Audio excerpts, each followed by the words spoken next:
Hi friends, welcome to my YouTube channel graceful explorer.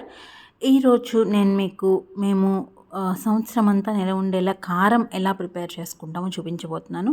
So దీనికోసం first అయితే నేను ఇక్కడ ధనియాలు, కరివేపాకు చక్కగా డ్రై రోస్ట్ చేసుకుని ఎండలో ఎండబెట్టుకుని పౌడర్ అయితే చేసి తీసుకున్నాను.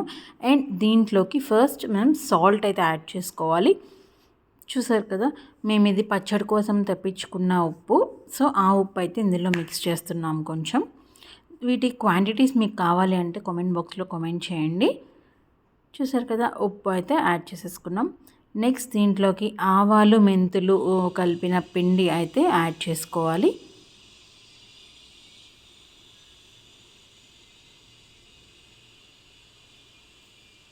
ఆవాలు, మెంతులు పౌడర్ చేసి మనం పికిల్స్లో యూస్ చేస్తాం కదా, అదే కొంచెం ఒక సైడ్ పెట్టుకుని అది కూడా కొంచెం యాడ్ చేసుకున్నాను.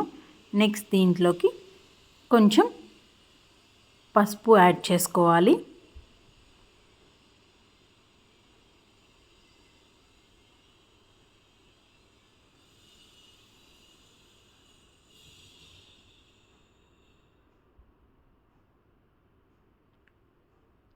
నెక్స్ట్ కారం అయితే యాడ్ చేసేసుకుందాము.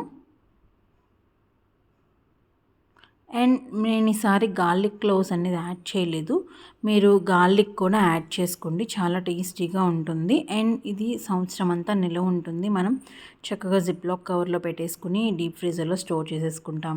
మీరు ఎలా చేసుకుంటారో కామెంట్ బాక్స్లో కామెంట్ చేయండి. అండ్ లాస్ట్లో కొంచెం ఇలా మనం పికిల్స్కి యూస్ చేసిన ఆయిలే ఉంటుంది కదా, ఆ ఆయిల్ అనేది ఒక స్మాల్ కప్ అనేది యాడ్ చేసుకుని మొత్తం మిక్స్ చేసేసుకోవాలి. ఆయిల్ కలపడం వల్ల చక్కగా నిల్వ ఉంటుంది అండ్ స్మెల్ అది బాగుంటుంది, టేస్ట్ కూడా మంచిగా ఉంటుంది. సో చూసారు కదా, మేమైతే ఇలా ప్రిపేర్ చేసుకుంటాము. ఇంతే అండి, చక్కగా జిప్లాక్ కవర్లో పెట్టేసుకుని ఒక డీప్ ఫ్రీజర్లో స్టోర్ చేసేసుకుని మాకు ఇయర్ అంతా వస్తుంది ఇదే కారం అనేది. చూసారు కదా, ఇంతే, కారం అనేది రెడీ అయిపోయింది. Thank you for watching. Please like and subscribe to my channel.